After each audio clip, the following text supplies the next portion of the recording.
The rain started on April 4, 1944, at exactly 1,420 hours according to Lance Corporal William Harker's waterlogged diary, discovered 43 years later in a Nagaland village market wrapped in oilcloth. The 2nd Battalion, Durham Light Infantry, had been digging trenches on Garrison Hill above Kohima for 6 days when the first drops fell. Harker noted the precise time because he'd been counting the minutes since breakfast, bully beef and hard biscuit again, and the rain meant work would slow. What he didn't write, what he couldn't have known, was that in 12 hours the Japanese 31st Division would begin moving 20,000 men through the jungle valleys below, and that the tennis court of the Deputy Commissioner's bungalow would become the most violently contested rectangle of earth in the Burma campaign. Kohima sat at 4,908 feet above sea level on a saddle of ridges where the road from Dimapur to Impul crossed through the Naga Hills. The British called it a hill station. The Japanese called it the key to India. The men of the Royal West Kent Regiment who would defend it called it nothing printable in official reports. From Garrison Hill, you could see the terraced slopes falling away into misted valleys where Naga tribesmen had farmed for generations, their villages perched on knife-edge ridges like birds' nests. The Deputy Commissioner, Charles Posse, had spent 13 years here, learning the dialects, mediating tribal disputes, cataloging the flora. His bungalow sat on a natural terrace halfway up Garrison Hill, with a regulation tennis court he'd had leveled in 1937, its red clay surface now baked hard by the pre-monsoon heat. Private James Waterfield of the 4th Battalion, Royal West Kent Regiment, had been in Kohima for exactly 36 hours when he first saw vultures circling the ridge. He was 19 years old, from Maidstone, and had never seen a vulture before joining the 14th Army. Now he watched 12 of them riding the thermals above Garrison Hill, their shadows crossing and recrossing the supply dumps where Indian Army Service Corps sepoys stacked ammunition boxes in neat pyramids. The birds meant nothing yet. They were just part of the landscape, like the rhododendrons blooming scarlet on the upper slopes, or the smell of wood smoke from the Naga village of Kohima, whose inhabitants Posse was trying to evacuate without causing panic. Lieutenant Colonel John Laverty commanded the 4th Royal West Kents, 446 men who'd been in Burma since December 1943. They'd fought at the admin box, where the Japanese had tried the same encirclement tactics they were about to attempt on a massive scale. Laverty was 43, a regular soldier since 1920, and he knew what those vultures meant better than Private Waterfield. He'd seen them at the Sitang Bridge in 1942, circling for days after the 17th Indian Division's catastrophic crossing. He'd seen them over the Arakan Hills, growing fat on battlefields where neither side could retrieve their dead. On April 4th, standing outside his command post on Garrison Hill, he watched them through his field glasses and told his adjutant to double the ammunition issue. The Japanese 31st Division had been walking for 3 weeks. General Kotoku Sato's men had crossed the Chindwin River on March 15th, each soldier carrying 270 rounds of ammunition, enough rice for 20 days, and a single wool blanket. They moved at night through jungle paths that British intelligence insisted were impassable for large formations. Each regiment, the 58th, 124th, and 138th, took different routes through the hills, planning to converge on Kohima like fingers closing into a fist. They marched in canvas split-toed boots that rotted in the humidity, replaced them with British boots taken from supply dumps, marched on when those fell apart. The 58th Regiment's commander, Colonel Fukunaga, had served in China since 1937. His men had taken Nanking, crossed the Yellow River, fought the nationalists at Changsha. They considered the jungle a minor inconvenience compared to Chinese winter campaigns. Naga tribesmen watched them pass through the valleys. These were not the first armies to move through their lands. British columns had been coming and going since 1832, but never in such numbers, never with such grim purpose.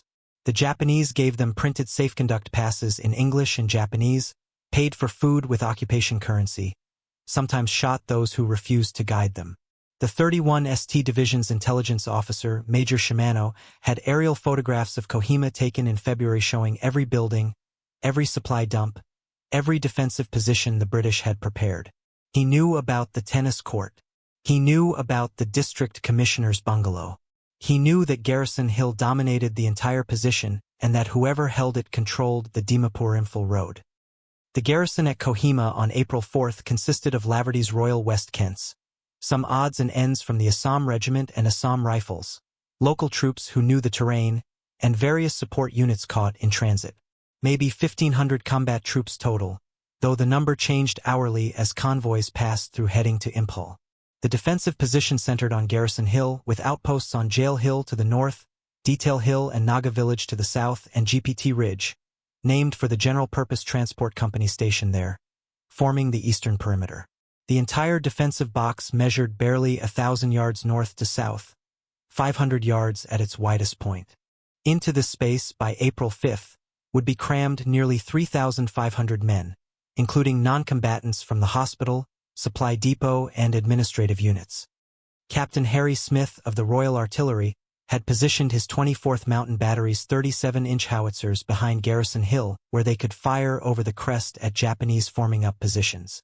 Each gun weighed 1,800 pounds, broken down for mule transport, took 12 minutes to assemble under ideal conditions, 20 minutes under fire. Smith had fought in North Africa before Burma, had seen what concentrated artillery could do to infantry in the open at Alamein. But Kohima wasn't desert. Here the jungle came right up to the gun positions, and Japanese infiltrators could get close enough to throw grenades into the gun pits. He had his Punjabi gunners dig their positions deep, construct overhead cover from logs and corrugated iron sheets, establish interlocking fields of fire with Bren guns. They test-fired the guns on April 4th, the shells whistling over Garrison Hill to burst in the jungle beyond Naga Village, sending the Vultures wheeling higher. The first contact came at 1,600 hours on April 4th, not at Kohima but at the village of Jesami, 25 miles to the east, where a patrol from the Assam Regiment ran into the lead elements of the Japanese 124th Regiment. The patrol commander, Subadar Ketram Bahadur, a Gurkha transferred to the Assam Regiment in 1942, counted 200 Japanese moving west on the track toward Kohima. He had 12 men. They watched the Japanese column pass for an hour, counting units, noting weapons, then slipped away to report. The message reached Kohima at 2,130 hours. Enemy battalion strength moving your direction from Jesami, stop heavy weapons, observed stop more following stop. That night, Charles Posse supervised the evacuation of the remaining Naga families from Kohima village. These were his people, in a sense. He'd lived among them longer than most British officials stayed anywhere. He knew their names, their genealogies, which families had blood feuds going back generations. The evacuation was chaos. Families refused to leave without their pigs and chickens. Old women insisted on carrying impossible loads of household goods. Children cried. Posse's Naga interpreter, a man named Kevichusa who'd worked with the British since 1931, tried to explain that the Japanese would burn the village anyway, that staying meant death. Some listened. Others slipped back to their houses as soon as the soldiers moved on. By dawn on April 5th, Kohima village was supposed to be empty. Cooking fires still smoldered in a dozen houses. The Japanese 58th Regiment reached the outskirts of Kohima at 0400 hours on April 5th. They'd marched 18 miles through the night, the last 3 miles up a gradient that rose 1 foot for every 4 forward. Colonel Fukunaga established his command post in a captured Naga house on a spur overlooking the British positions. Through his field glasses, he could see the entire defensive layout exactly as the aerial photographs had shown. Garrison Hill rose like a whale's back from the surrounding ridges, crowned with the Deputy Commissioner's bungalow and its red tennis court. British soldiers moved in the trenches, unaware they were being observed. Fukunaga had 2,000 men, mountain guns, heavy mortars. His orders from General Sato were simple. Take Kohima, cut the road, then turn north to support the assault on Imphal. He estimated 3 days to overrun the position.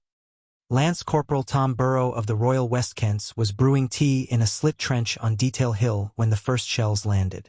It was 0530 hours on April 5th, and he'd just come off sentry duty, his eyes grainy from staring into the pre-dawn darkness. The Japanese 75mm mountain guns opened up from positions on Naga Village Hill, the shells arriving with that distinctive freight train sound he remembered from the Arakan. The first rounds were long, bursting behind Garrison Hill, but the Japanese quickly found the range. Within minutes, shells were landing throughout the defensive perimeter, throwing up fountains of red earth, shredding the jungle foliage, detonating ammunition stores. Burrow pressed himself into the bottom of his trench, tea forgotten, counting the seconds between salvos. For rounds, then a pause while they reloaded, then for more. The mountain guns had a maximum rate of fire of 10 rounds per minute, but the Japanese were conserving ammunition, firing deliberately, walking their shells across the British positions. The attack on Jail Hill started at 0600 hours. Captain Peter Stein of the Assam Regiment held the position with 90 men, mostly new recruits who'd never been under fire. The Japanese 138th Regiment sent a full battalion against them, moving up through the terraced fields in short rushes, using the stone walls for cover. Stein's men opened fire at 300 yards with rifles and Bren guns, the sound crackling across the hillside like breaking timber. The Japanese went to ground, then began working forward in small groups, each rush covered by machine gun fire from positions on the adjacent ridges. Private Karka Bahadur, 17 years old, from a village near Shillong, fired his rifle until the barrel was too hot to touch, then grabbed a Bren gun from a dead corporal and kept firing. He could see Japanese soldiers clearly at 100 yards, their uniforms dark with sweat, some wearing British helmets taken from supply dumps, all moving with that distinctive bent-forward run that minimized their silhouette. By 0800 hours, Jail Hill was under assault from 3 sides. The Japanese brought up knee mortars, the British called them knee mortars though they were actually fired from a base plate, and began dropping rounds directly into the trenches. Each mortar weighed 10 pounds, could be carried and operated by one man, fired a 2-pound projectile that burst with a sharp crack, spraying fragments in a 10-yard radius. Captain Stein called for artillery support, but the guns on Garrison Hill couldn't depress enough to hit the forward slopes of Jail Hill without endangering his own men. He requested permission to withdraw. Laverty refused. Jail Hill protected the northern approach to the main position. If it fell, the Japanese could bring observed fire down on the entire perimeter. The Royal West Kent's medical officer, Captain John Young, had established his aid post in a bastion on Garrison Hill called the Pimple by 0900 hours on April 5. He had 40 wounded men lying on stretchers in the open, no overhead cover, no protection except sandbag walls. The wounded came in streams, men with shrapnel wounds, bullet wounds, burns from phosphorus grenades. Young had 2 Indian Medical Service doctors to help him, 6 orderlies, limited supplies of morphine and sulfanilamide powder. They operated without anesthetic for minor wounds, saved the chloroform for amputations and belly wounds. A shell burst 20 yards away, showering the aid post with dirt and debris. Young kept working, extracting a piece of shrapnel from a sergeant's shoulder while the man bit down on a rifle sling to keep from screaming. The tennis court became a helicopter landing zone on April 5. The RAF had promised to evacuate wounded if a suitable landing zone could be cleared and held. The court's surface was perfect, flat, hard-packed, 36 feet wide and 78 feet long, regulation dimensions that Charles Posse had insisted upon when it was built. Pioneers from the Royal Engineers ringed it with ammunition boxes filled with earth, set up Bren guns at the corners, strung white sheets on poles to mark it for the pilots. The first helicopter arrived at 1030 hours, a Sikorsky R, for that looked like a dragonfly made of pipe and canvas. Rotor blades chopping the air with a sound that carried across the entire battlefield. Could carry 1 casualty besides the pilot. 1 man saved out of hundreds who would need evacuation. The Japanese immediately brought it under mortar fire, rounds bracketing the tennis court. But the pilot held his machine steady while orderlies loaded a captain from the Assam Rifles who'd lost both legs to a direct mortar hit. The helicopter lifted off through a curtain of shell fragments, climbed laboriously over Garrison Hill, disappeared toward Dimapur. It would make 6 more trips that day before mechanical failure grounded it permanently. Naga tribesmen from the surrounding villages watched the battle develop from hidden positions on the ridges. They knew these hills intimately, every path, every water source, every dead ground approach that could hide moving men. Some worked as guides for the British, leading patrols through trails the Japanese hadn't discovered. Others simply observed, storing up information that might be valuable to whichever side won. They saw things the British reports wouldn't mention. Japanese soldiers stripping the dead of both sides for usable equipment, British troops throwing their own dead into shell holes because there was no time for burial, wounded men crawling through the jungle for hours trying to reach their own lines. A Naga named Kohima, whose village stood 2 miles from Kohima, later testified that he watched vultures feeding on corpses in a ravine below Detail Hill while the battle raged 100 yards away, the birds too gorged to fly, hopping awkwardly from body to body. At 1,400 hours on April 5, General Sato established his divisional headquarters in the village of Naga, 3 miles south of Kohima. He was 51 years old, a cavalryman by training who'd transferred to infantry in 1938, commanded a regiment in China, understood siege warfare from the Japanese victories at Port Arthur and Singapore. His plan for Kohima was simple. Surround it, cut it off from reinforcement, then reduce it position by position until the garrison surrendered or died. He had no illusions about British stubbornness. He'd studied the siege of Tobruk, knew the British would hold positions long after other armies would have withdrawn. But he also knew they were at the end of a supply line that stretched from Dimapur, vulnerable to interdiction. His 31st Division could live off the land for weeks if necessary, had trained for exactly this kind of operation in the mountains of Formosa. Through his field glasses, he watched smoke rising from Kohima, counted the shell bursts from his mountain guns, estimated British casualties at 200 already. The attack on GPT Ridge began at 1,600 hours. The Japanese 124th Regiment had worked around to the east, approaching through thick jungle that came right up to the British wire. The defenders, a mixed force of Royal West Kents, Assam Rifles, and support troops pressed into infantry service, had prepared interlocking fields of fire, but the jungle limited visibility to 20 yards in places. The Japanese attacked with grenades and bayonets, each assault preceded by showers of grenades that burst in the trees, showering defenders with splinters and metal fragments.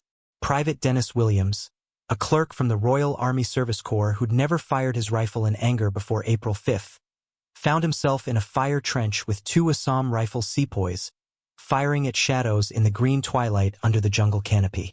A Japanese grenade landed in the trench. One of the sepoys, a man whose name Williams never learned, threw himself on it. The explosion lifted his body a foot off the ground, killed him instantly, saved Williams and the other sepoy. They dragged his body to the back of the trench, kept firing.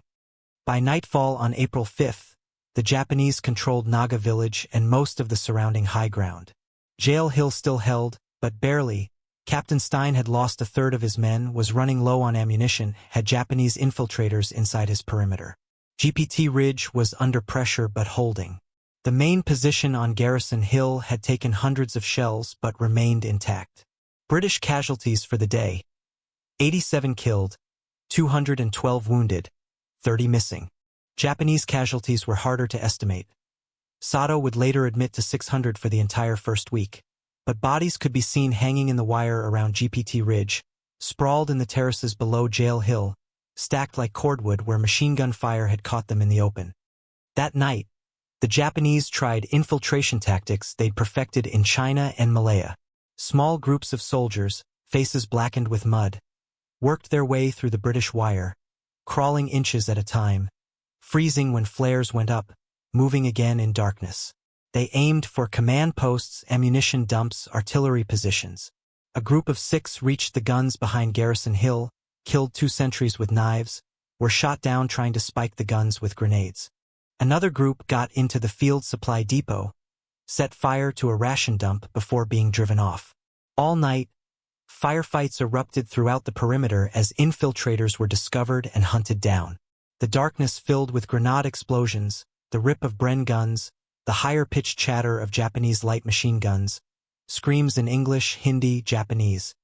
Lieutenant Richard Taylor of the Royal West Kents spent the night of April 5 in a command post on Detail Hill, monitoring radio reports from the outposts. Every few minutes, another position reported contact. Japanese in the wire at point 3. Need ammunition at the DC's bungalow. Medical orderly hit at Jail Hill. Request replacement Taylor was 24. Had been commissioned in 1941, fought through the retreat from Burma in 1942. He knew the sound of a battle going badly. the rising pitch of voices on the radio, the increasingly desperate requests for support that couldn't be provided. At 0200 hours on April 6th, Garrison Hill reported Japanese inside the final perimeter. Captain Stein's voice came through static. "They're in the command post. We're fighting them hand to hand. Request artillery on my position. Repeat, fire on my position." Laverty refused. As long as any of Stein's men lived, Garrison Hill had to be held. The second day's bombardment began at 0430 hours on April 6th. The Japanese had brought up more guns during the night, including 105mm howitzers that could reach any point in the British defenses. The shells came in patterns: 4 rounds on Garrison Hill, 4 on Detail Hill, 4 on GPT Ridge, then start again. The British guns responded when they could find targets, but the Japanese kept their pieces well concealed, moved them after firing. The counter-battery fire mostly hit empty positions.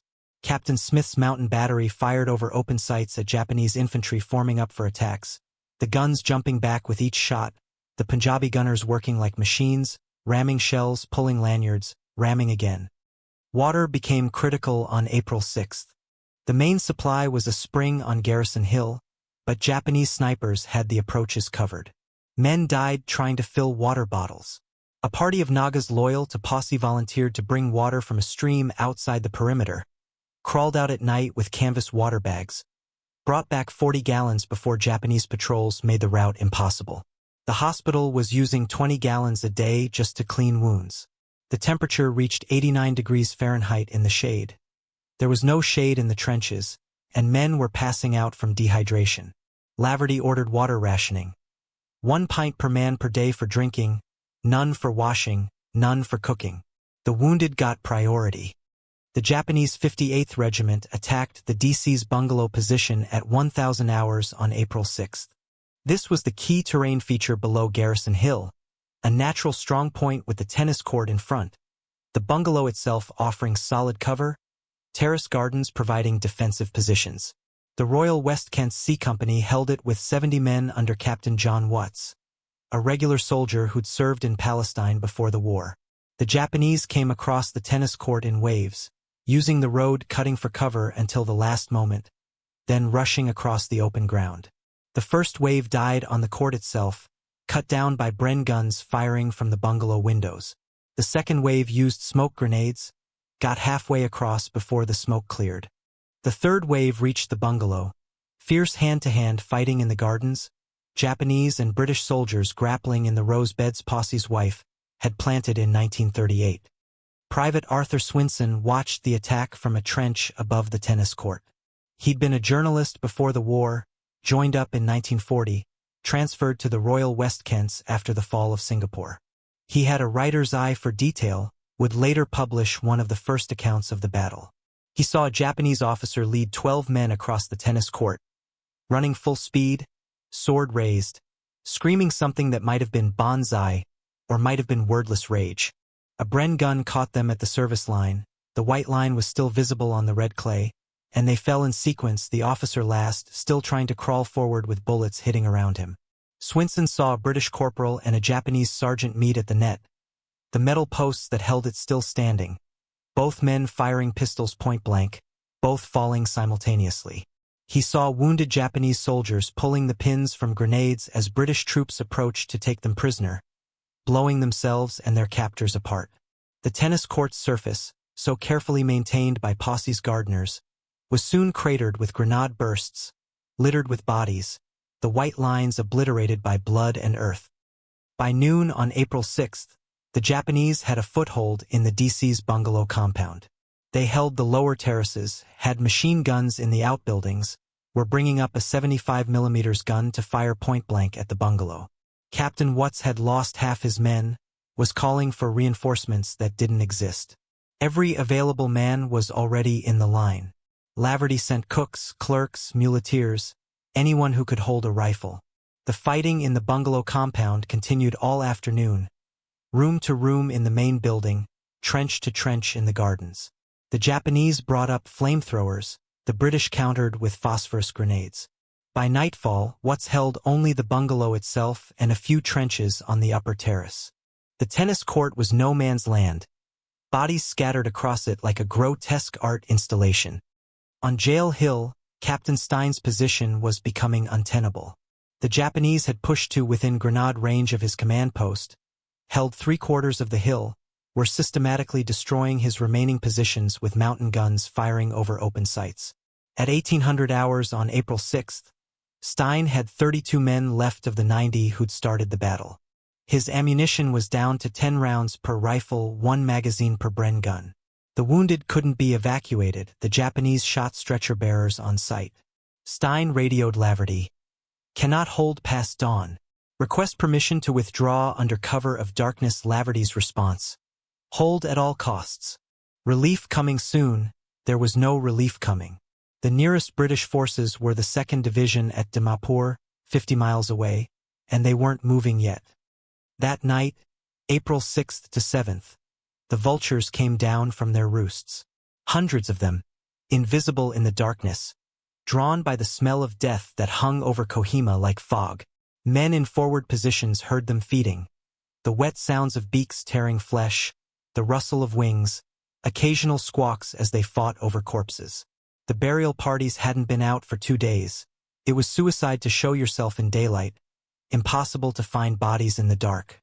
The dead lay where they fell, British and Japanese mixed together, some half-buried by shell bursts, others sprawled in the open.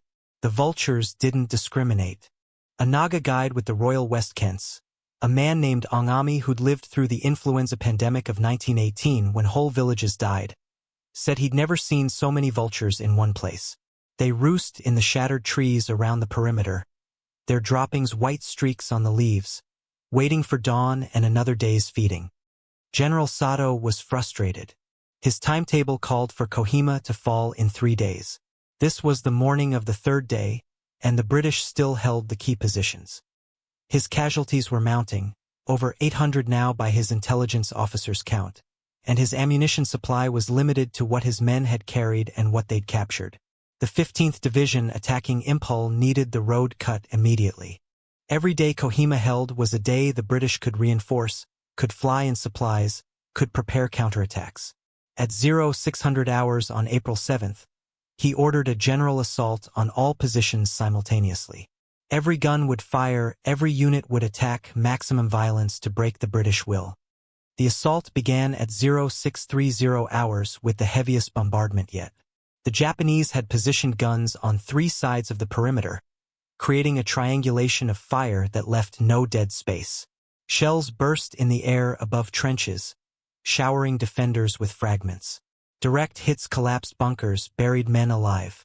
The aid post on the Pimple took a direct hit from a 105mm shell, killing 12 wounded men instantly, wounding Captain Young and 2 orderlies. The remaining medical supplies, morphine, bandages, sulfa powder, burned in the wreckage. From that point on, the wounded would receive minimal treatment, sometimes just a shot of rum and a bandage torn from dead men's clothing. The Japanese infantry attacked behind the bombardment. On GPT Ridge, 2 companies of the 124th Regiment charged through their own shell fire, accepting casualties from friendly fire to maintain momentum. They reached the British wire as the barrage lifted, blue gaps with Bangalore torpedoes, pipes filled with explosive poured through. The defenders, a mix of Royal West Kents and composite platoons made up of drivers, signalers, and headquarters personnel, met them with everything they had: rifles, Bren guns, grenades, bayonets, entrenching tools, fists. The fighting was so close that men could smell each other's breath, see the fear or fury in each other's eyes. Private James Mitchell, a driver with the Royal Army Service Corps who'd been given a rifle and told he was now infantry, killed 3 Japanese soldiers with a pickaxe handle when his ammunition ran out, was bayonet through the chest, kept fighting until blood loss dropped him. On Detail Hill, the Japanese 58th Regiment sent a full battalion against Lieutenant Richards' position. Richards had 60 men, down from 90 at the battle's start. They'd turned the hill into a maze of trenches, bunkers, and strong points, each position able to support others with fire. The Japanese had to take them one by one, each assault costing dozens of casualties. Corporal William Barnes, a regular with 15 years' service, held a forward bunker with 3 privates, all teenagers who'd been in the army less than a year. When Japanese soldiers reached the bunker entrance, Barnes blocked it with his body, fired his Bren gun point-blank until the barrel glowed red, then fought hand-to-hand until a grenade killed him and 2 of the privates. The survivor, Private Thomas Green from Birmingham, 18 years old, held the position alone for 2 hours until relieved, surrounded by 14 Japanese bodies and what remained of his comrades. The tennis court saw the worst fighting on April 7th. The Japanese were determined to clear it and use it as a jumping-off point for the final assault on Garrison Hill. They attacked at 0800 hours with a full company, preceded by a smoke screen that covered the entire court. The defenders couldn't see more than 5 yards, fired at shadows in the smoke, threw grenades at sounds. The Japanese used the smoke to get close, then emerged at point-blank range. The fighting surged back and forth across the court, the service line changing hands 3 times in an hour. Dead men were used as sandbags, wounded men kept fighting until they couldn't, then were bayoneted where they lay. The court's surface was now more crater than clay, littered with unexploded grenades, body parts, spent brass that glittered in the smoke-filtered sunlight. Charles' posse watched his bungalow burn from a trench on Garrison Hill. The Japanese had brought up phosphorus shells, and the building he'd lived in for 7 years was engulfed in white fire that couldn't be extinguished. His books, his collection of Naga artifacts, his wife's piano, all burning with that distinctive acrid smoke of phosphorus. He'd sent his wife to Shillong weeks ago when the situation became critical, but the house had been their home, their refuge from the alien world of British India. Now Japanese soldiers used the burning building for cover, firing from behind its walls, while the roof collapsed in showers of sparks. Posse had a rifle, had been pressed into service like every able-bodied man. He was 48 years old, hadn't fired a weapon since officer training in 1918, but he shot at the figures moving through his garden, defending what was left of his life's work. By midday on April 7th, Jail Hill was gone. Captain Stein and the last 16 survivors had withdrawn at 1,130 hours, fighting their way through Japanese positions, carrying 5 wounded men who couldn't walk. They reached the main perimeter at 1,200 hours. Stein had been wounded 3 times, was held upright by a sergeant as he reported to Laverty. The loss of Jail Hill meant the Japanese could now bring observed fire down on the entire British position, could see every movement, every supply party, every attempt to reinforce threatened sectors. Within an hour, Japanese artillery observers were directing devastating accurate fire from Jail Hill's summit, walking shells through the British trenches with methodical precision. The water situation was now desperate. The spring on Garrison Hill was under constant sniper fire. Men were drinking their own urine, mixed with chlorine tablets to kill bacteria. The wounded were delirious with thirst, calling for water that didn't exist. A Naga woman, wife of one of Posse's interpreters, crawled 400 yards under fire to bring a canvas bag of water to the aid post. She was killed by a sniper on the return journey, her body lying in the open where no one could reach it. The temperature reached 92 degrees Fahrenheit. Men's tongues swelled, lips cracked and bled, eyes sank into their sockets. Dehydration casualties equaled combat casualties by April 7th's end. The Japanese night attacks on April 7th to 8th were the most intense yet. They came in waves every 2 hours, probing for weak points. Each attack was preceded by bugle calls, not the formal calls of Western armies but wild, discordant notes meant to unnerve defenders. Then screaming, hundreds of voices shouting "Banzai!" or unit battle cries, then the rush of feet, the crash of bodies against wire, explosions, gunfire, chaos. The British had no reserves left. Every man who could stand was in the line. Cooks fired Bren guns, clerks threw grenades, wounded men propped themselves against trench walls and worked rifle bolts with one hand. The Padre, Reverend Michael Hollis, carried ammunition to forward positions, prayed with dying men, picked up a rifle when Japanese soldiers broke through near the aid post. Private Douglas Harper of the Royal West Kents would remember one moment from that night with hallucinatory clarity 50 years later. He was in a trench on the eastern perimeter when a Japanese soldier jumped in beside him. For a second, they stared at each other, both too exhausted to react immediately. The Japanese soldier was young, maybe 17. His uniform rotted to rags, his face gaunt with hunger and fatigue. Harper saw his own reflection in the boy's eyes, the same exhaustion, the same resignation to death. Then training took over. Harper's bayonet went in under the ribs, angled up. The Japanese soldier's eyes widened, not with pain but with something like surprise. He said something in Japanese very quietly that might have been his mother's name. Harper held him as he died, their bodies pressed together in the narrow trench, blood soaking both their uniforms. When the body went limp, Harper pushed it to the trench floor and stood on it for better firing position. There was no time for anything else. Dawn on April 8th revealed the cost of the night fighting. Bodies carpeted the approaches to every position, hung in the wire, filled the trenches. The smell was overwhelming. Decomposition accelerated by heat, mixed with cordite, phosphorus, excrement from men who died with their bowels releasing. Flies came in clouds, covering everything, getting in mouths, noses, wounds. The vultures were bolder now, feeding in plain sight, too numerous to chase away. One perched on the roof of the burned DC's bungalow, wings spread to catch the morning sun, presiding over the battlefield like a medieval herald of death. Laverty's morning report to headquarters on April 8th was stark. Jail Hill lost. DC's bungalow barely held. Casualties approximately 60%. Water critical. Ammunition low. Medical supplies exhausted. Can hold 24 to 48 hours maximum without relief. The report was transmitted in clear, not code. The Japanese already knew the situation. It was meant for the 2nd Division at Dimapur, a plea for the relief that had been promised but hadn't materialized. Unknown to Laverty, the 2nd Division had finally started moving. The 1st Battalion Royal Berkshire Regiment and the 1st Battalion Royal Scottish Regiment were fighting their way up the road from Dimapur, opposed by Japanese roadblocks every few miles. They were still 30 miles away. General Sato received his own reports that morning. The 31st Division had lost over 1,200 men attacking Kohima, with hundreds more wounded. Ammunition expenditure was exceeding planning estimates. The British were proving harder to dislodge than anticipated. But his intelligence officer, Major Shimano, noted signs of British weakness. Reduced fire from certain sectors suggesting ammunition shortage, bodies left unburied indicating breakdown of military discipline. The spring on Garrison Hill abandoned meaning water crisis.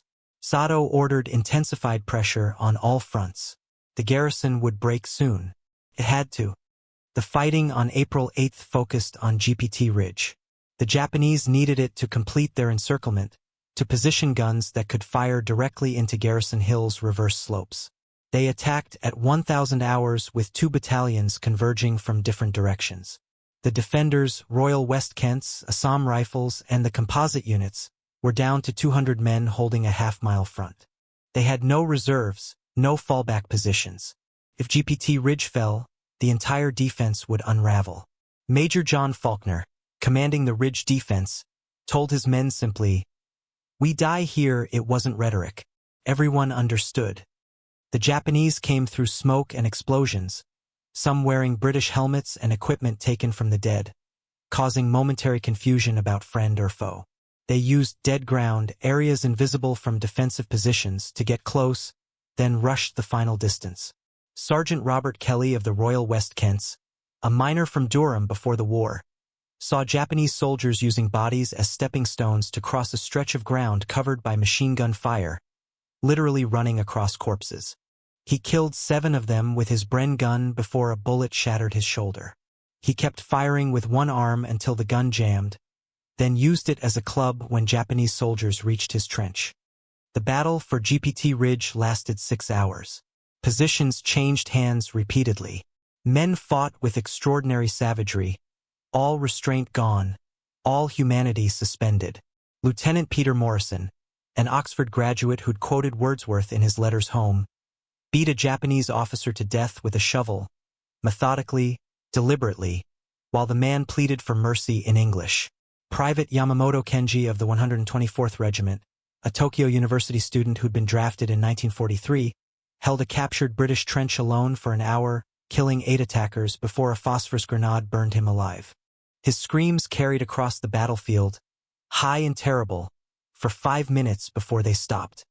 By 1600 hours on April 8th, GPT Ridge still held. Barely. The Japanese had been repulsed, but at a cost that couldn't be sustained. Faulkner had 90 men left capable of fighting. Bodies were stacked 3 deep in some trenches. The wounded who couldn't be evacuated were given rifles and told to fight from where they lay. A runner from Laverty brought a message. Hold until relieved. 2nd Division approaching. Faulkner laughed at the absurdity of it. Hold with what? Fight with what? But he organized his survivors, redistributed ammunition. Most men were down to fewer than 20 rounds, and prepared for the next attack. The night of April 8th to 9th was relatively quiet. The Japanese were reorganizing, bringing up fresh troops, preparing for what they believed would be the final assault. The British used the respite to attempt water collection. A party of volunteers crawled to a stream 500 yards outside the perimeter, filled water bottles and canvas bags, crawled back. 3 men were killed by snipers firing at sound. They brought back 30 gallons, enough for 1 cup per man. It was distributed first to the wounded, then to machine gun crews who needed to cool their weapons, finally to riflemen. Some men had gone 3 days without water, were hallucinating, seeing lakes and rivers in the jungle, hearing the sound of running water that didn't exist. The Vultures were so numerous by April 9th that they interfered with military operations. They perched on gun barrels, fouled trenches with their droppings, scattered when men moved, revealing positions to Japanese observers.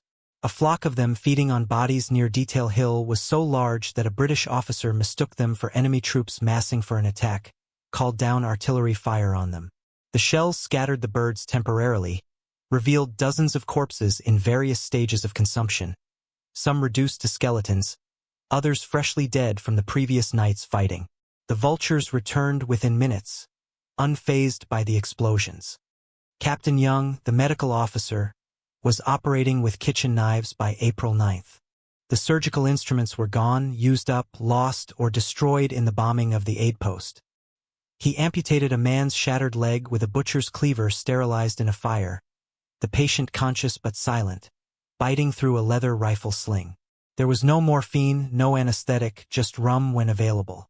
Men died from shock, from blood loss, from infections that sulfanilamide powder might have prevented.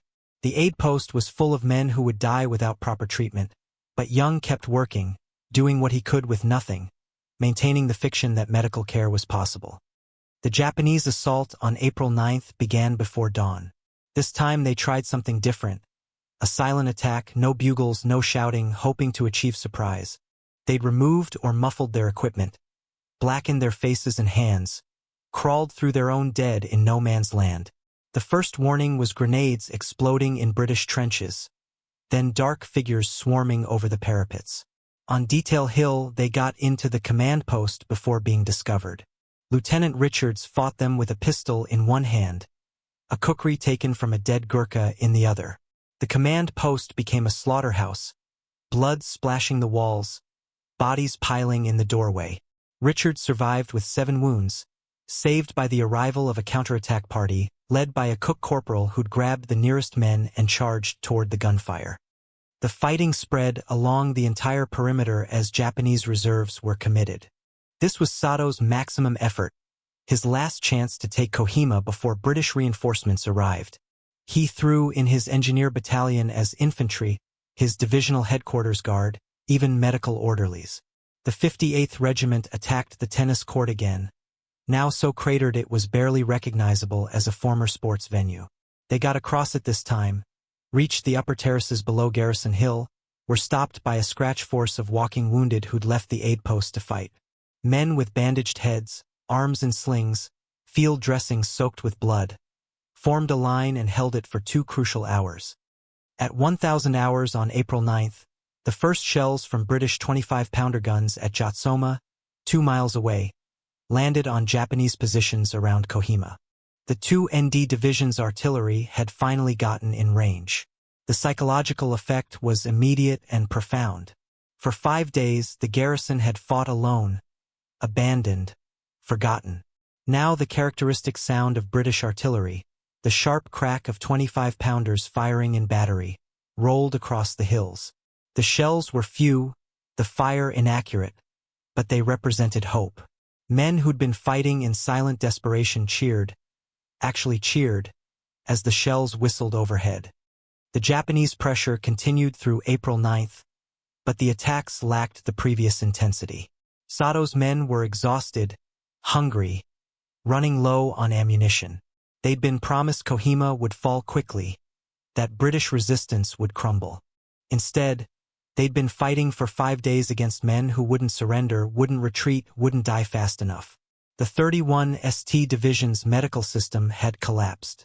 Japanese wounded lay untreated in collection points, dying of shock and infection. Their screams, in Japanese, mixed with the screams of British wounded, creating a symphony of suffering that echoed through the hills. That night, Laverty walked his perimeter.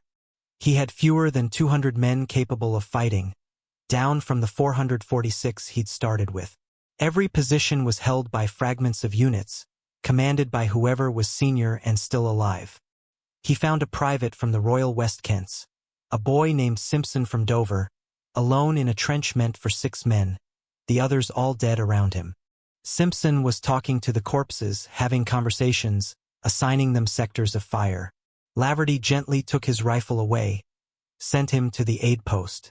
Simpson walked 10 yards, turned around, came back. "Can't leave them, sir," he said. "They're counting on me." Laverty let him stay. The morning of April 10th brought 2 developments. First, patrols from the 1st Royal Berkshire Regiment, advancing from Dimapur, made contact with the Kohima garrison's outposts. They couldn't break through yet. Japanese positions still blocked the road, but they were close, perhaps a day away. Second, aerial reconnaissance reported large Japanese forces moving toward Kohima from the east, possibly the 15th Division's reserves diverted from the Impel battle. If they arrived before the 2nd Division broke through, the garrison was finished. The Japanese made one more major effort on April 10th, attacking the DC's bungalow position with fresh troops from the 138th Regiment. They used a new tactic, human bombs, soldiers carrying satchel charges who would blow themselves up against British bunkers. 3 of them reached the main defensive line before being shot down. One detonated his charge dying, blowing a gap in the defenses that took an hour of desperate fighting to seal. Captain Watts, who'd held the bungalow area since the battle began, was killed by a sniper while organizing the counterattack. His replacement, Lieutenant David Williams, lasted 2 hours before a mortar round took his head off. By noon on April 10th, both sides were fought out. The Japanese couldn't advance, the British couldn't counterattack. They lay in their positions 50 yards apart, sometimes closer, shooting at movement, waiting for darkness and another night of infiltration and terror. The battlefield had become a vision of hell that would have challenged Hieronymus Bosch. Bodies in every stage of decomposition, some moving with maggots, others mummified by heat. Wounded men crawling through corpses trying to reach their lines. Vultures so fat they could barely fly, gorged on human flesh. The smell carried for miles, causing British reinforcements approaching from Dimapur to vomit before they even reached the battle. The night of April 10th to 11th was the longest yet. Japanese infiltrators got into the garrison's last water point, poisoned it with corpses. They couldn't take it, so they denied it. British patrols tried to clear them out. Brutal close-quarter fighting in darkness. Men grappling in mud made from blood and rain. The season's first monsoon shower had started, turning the battlefield into a quagmire. Trenches flooded. Wounded men drowned. Weapons clogged with mud. The rain was both blessing and curse. It provided water but made movement nearly impossible. Men who'd survived 5 days of combat died slipping in mud, unable to avoid the bayonet thrust or grenade explosion. Dawn on April 11th revealed that the Japanese had pulled back from some positions during the night. Not a retreat, but a consolidation, preparing for the siege's next phase. General Sato had accepted that he couldn't take Kohima by direct assault with his current forces. He would surround it, starve it, wait for reinforcements or for the garrison to die of thirst. His 31st Division had lost over 2,000 men. Some companies were down to platoon strength. His ammunition was critically low, artillery rationed to 10 rounds per day, rifle ammunition distributed bullet by bullet. But he still held the high ground, still controlled the road, still believed victory was possible.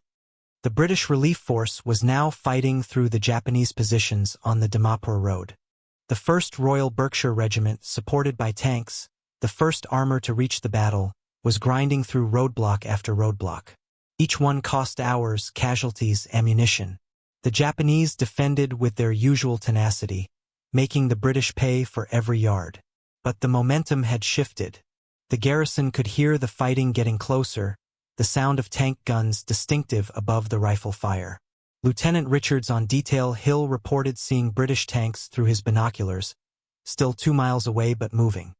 At 1,400 hours on April 11th, a company of the Royal Berkshire Regiment broke through to the garrison's perimeter. They came up the road in extended line, the first fresh troops the defenders had seen in a week. Men wept at the sight of them. The Berkshire's company commander, Captain John Howard, was shocked by what he found. He'd expected a military position. Instead, he walked into a charnel house. Bodies used as sandbags, wounded men fighting from stretchers, the living indistinguishable from the dead until they moved. The smell made his men gag. Several refused to enter the perimeter until threatened with court-martial. The relief was partial. Only one company got through initially. The Japanese still held positions dominating the road, still surrounded most of the perimeter. But supplies could now trickle in: water, ammunition, medical supplies, food. The first priority was evacuating the wounded. 300 men needed immediate evacuation, but the road could only handle walking wounded. The serious cases would have to wait. Men with wounds that would have meant immediate evacuation in any other battle stayed in the line at Kohima. There was no choice. Over the next 2 days, April 12th to 13th, more reinforcements fought through. The 1st Royal Scottish Regiment, the 2nd Durham Light Infantry, artillery batteries, engineers. The Japanese contested every yard, launched counterattacks to cut the road, brought down accurate artillery fire on the British columns. But the tide had turned. The garrison, reinforced, could now hold indefinitely. The question became not whether Kohima would fall, but whether the Japanese 31st Division could withdraw intact. General Sato received orders from 15th Army Headquarters on April 13th. Hold Kohima at all costs, prevent British reinforcements from reaching Impel. He still held the high ground around Kohima, could still interdict the road, but his division was dying. No supplies had reached them since the battle began. His men were eating grass, bark, whatever they could find. Ammunition was so low that rifle fire was prohibited except to repel attacks. His wounded were dying without treatment, their bodies adding to the mountain of corpses that defined the battlefield. But orders were orders. He would hold. The fighting continued for another month, but the climactic phase was over. The Battle of Kohima would enter history as the Stalingrad of the East, though that comparison fails to capture its unique horror. Stalingrad was urban warfare in a frozen city. Kohima was jungle fighting in tropical heat, where the enemy was often invisible, where the dead outnumbered the living, where vultures became so accustomed to human presence they would feed on corpses while men fought over them. By April 15th, a week after the initial relief, the tennis court had changed hands 17 times. No one could calculate how many had died fighting for that small rectangle of ground. Hundreds, certainly, perhaps thousands. The court itself had ceased to exist, replaced by a crater field, but men still called it the tennis court and fought for it with undiminished fury. It had become symbolic, its possession mattering more than its tactical value. The Japanese needed it to prove they could take and hold British positions. The British needed it to prove they wouldn't yield an inch of ground, no matter the cost. The 2nd Durham Light Infantry took over the DC's bungalow sector on April 16th, relieving the exhausted survivors of the Royal West Kents. The relief was supposed to be straightforward, one unit replacing another, but the Japanese chose that moment to attack. The relief and the attack collided in chaos. British units mixed together. No one sure who was who in the smoke and confusion. A platoon of Durhams found themselves defending positions they'd never seen before, using weapons left by dead men they'd never met, following a defensive plan they didn't understand. They held because the alternative was death. Private Jonathan Clark of the Durhams would write to his mother about what he found at Kohima. "It wasn't war, Mum. War has rules, has limits. This was something else. Men turned into animals worse than animals. Animals kill to eat or defend territory. We killed because we'd forgotten how to stop. I saw a man bayonet a corpse over and over because he thought it might be shamming. I saw wounded Japanese soldiers pull the pins on grenades when our medics tried to help them. I saw our lads using dead bodies as chairs, eating their rations inches from rotting faces. And the smell, Mum, I can't wash it off. It's in my clothes, my skin, my hair. I think it's in my soul." The Japanese situation was deteriorating rapidly by April 17th. Sato's requests for supplies were met with orders to live off the land and show Japanese spirit. His men were showing plenty of spirit, but spirit couldn't replace bullets, couldn't heal wounds, couldn't fill empty stomachs. Companies that had started with 200 men were down to 30 or 40. Some positions were held by walking corpses, men so weak from hunger they couldn't lift their rifles, but who stayed in their trenches because that's what Japanese soldiers did. The monsoon arrived properly on April 18th, not the brief shower of a week earlier but the full deluge. Rain fell in sheets, visibility dropped to yards, trenches became streams. The battlefield, already a swamp of mud and blood, became impassable. Tanks bogged down, supplies couldn't move, wounded men drowned in their stretchers. The rain was neutral, hindering both sides equally, but the British had reserves to rotate, dry clothes to change into, hot food when kitchens could operate. The Japanese had nothing but the rain and the mud and the certainty of death. Fighting in the rain had its own special horrors. Weapons misfired or wouldn't fire at all. Grenades disappeared into mud, exploding underground with muffled thumps. Men slipped and fell during attacks, easy targets as they struggled to rise. The wounded couldn't be found in the mud and darkness, their cries lost in the sound of rain. Bodies that had been landmarks disappeared under mudslides. The vultures took shelter, but the flies multiplied in the humid conditions, covering everything in moving carpets of black. On April 20th, the British began using flamethrowers to clear Japanese bunkers.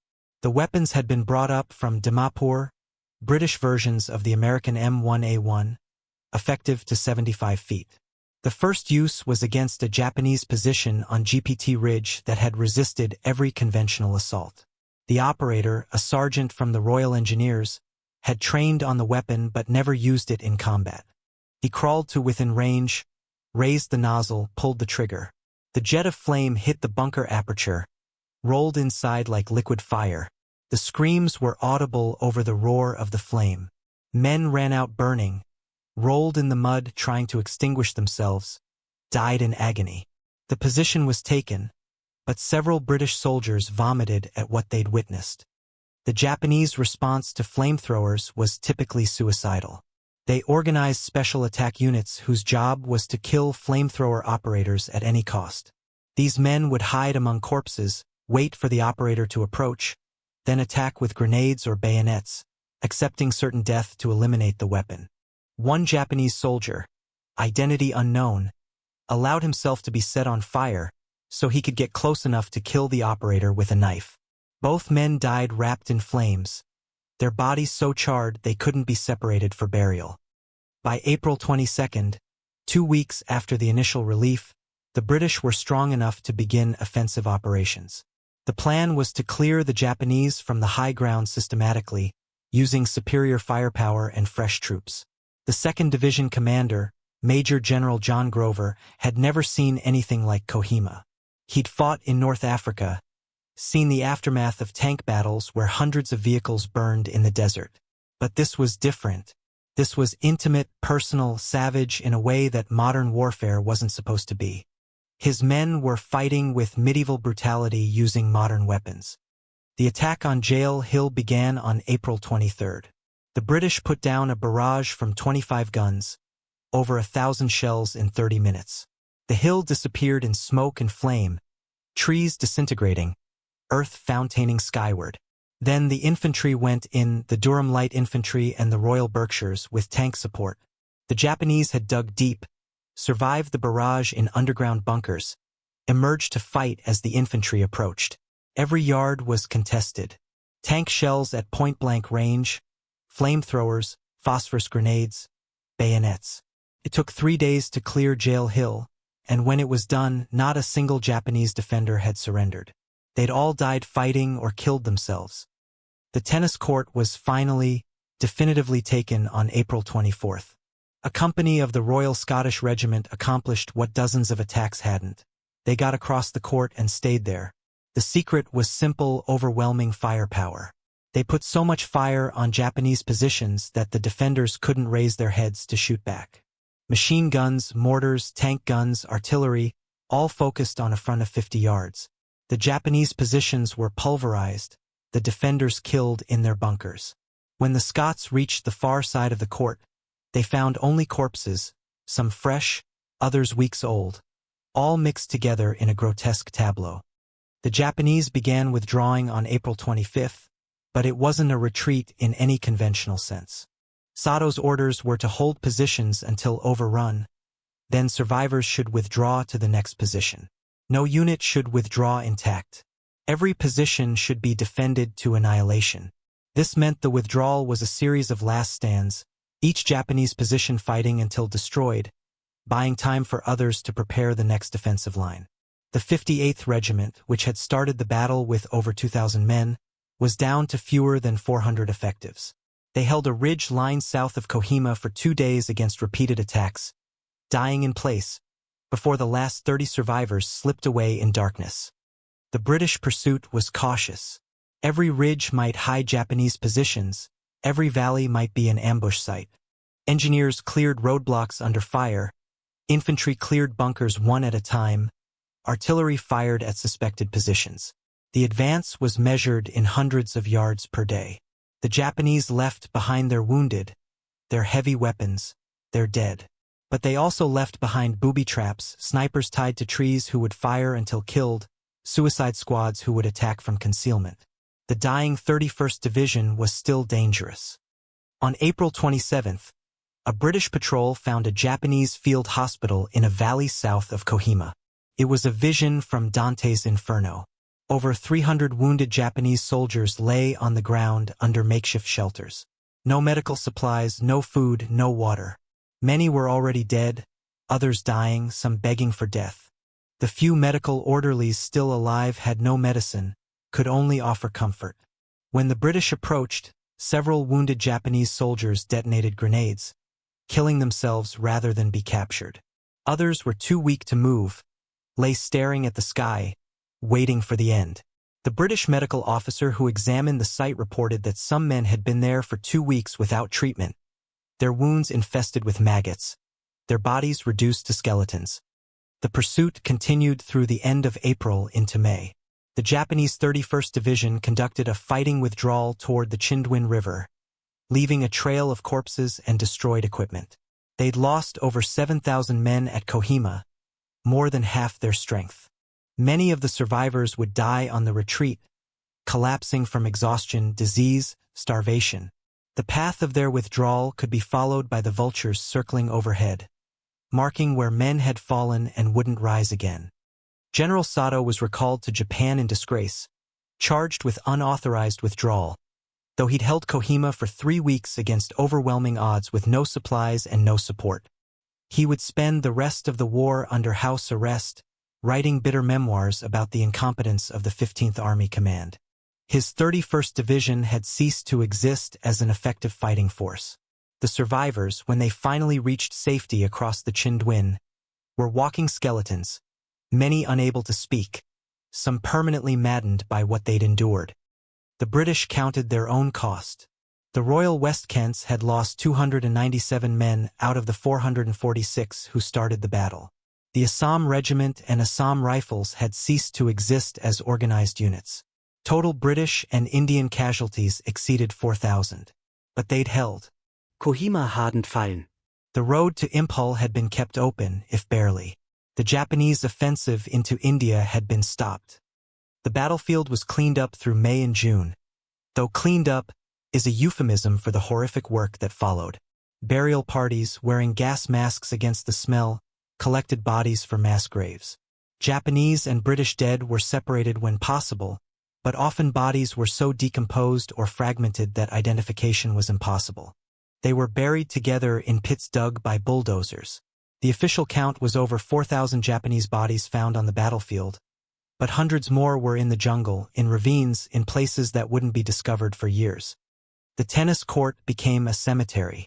The War Graves Commission decided it was appropriate. So many had died fighting for that ground that it should be their memorial. They brought in proper headstones, laid them in neat rows where the service lines had been. The inscription on the memorial reads, "When you go home, tell them of us and say, for your tomorrow, we gave our today." Charles Posse, who survived the battle, insisted on adding a line in Naga. "Here lie the brave Japanese soldiers." It was controversial, honoring the enemy. But Posse had seen them die as bravely as any British soldier. The memorial stands today. The tennis court transformed from battlefield to cemetery, from sport to slaughter to sacred ground. The vultures disappeared gradually as the corpses were buried and the monsoon washed the blood from the earth. By July they were gone, moved on to other feeding grounds, other battles. The Battle of Kohima was over, but the war in Burma would continue for another year. The survivors were sent to other battles, other horrors. Many would die before Japan's surrender. Others would live with nightmares for decades, waking in sweat, smelling that distinctive smell of Kohima, corpses and cordite, phosphorus and putrefaction. Lieutenant Richards, who'd commanded Detail Hill, was evacuated with 7 wounds. He survived, returned to England, never spoke of Kohima except once, to his son, 40 years later. "We thought we were soldiers, professionals, trained for war. But Kohima wasn't war as we understood it. It was something primitive, something that belonged to another age when men fought with clubs and stones.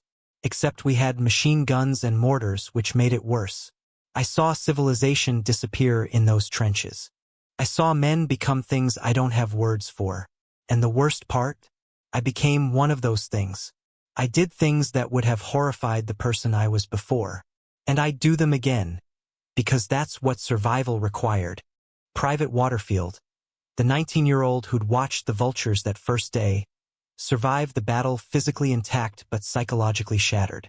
He was hospitalized for combat fatigue, what would later be called PTSD, spent 6 months in a psychiatric ward in Delhi. He never returned to combat. After the war, he became a priest, spent his life trying to understand what he'd witnessed at Kohima, trying to reconcile it with any concept of a benevolent God. He never succeeded.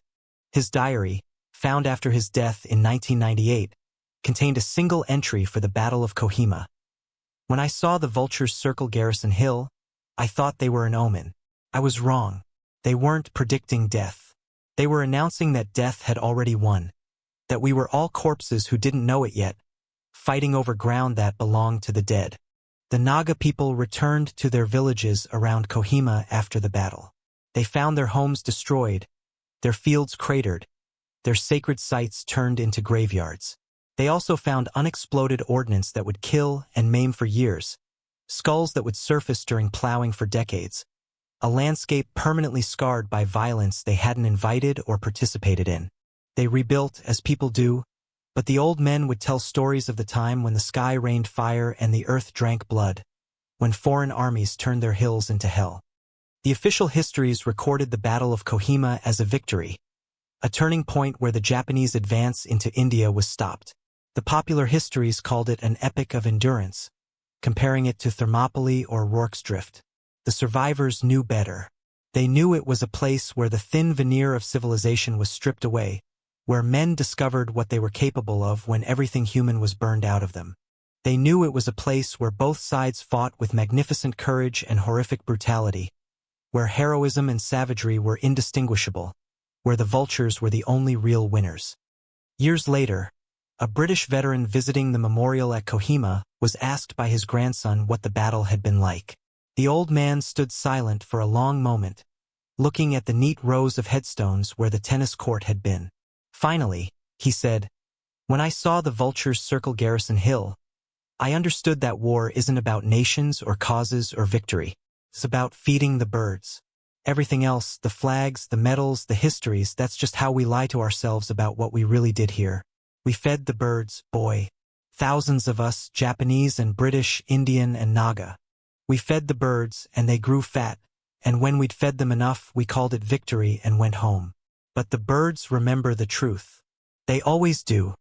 The Battle of Kohima ended officially on June 22, 1944, when the last Japanese units withdrew across the Chindwin River. The 31st Division had ceased to exist. The British had held, reinforced, and pursued. The road to Impulse stayed open. The Japanese invasion of India had failed. These were the facts that went into the history books.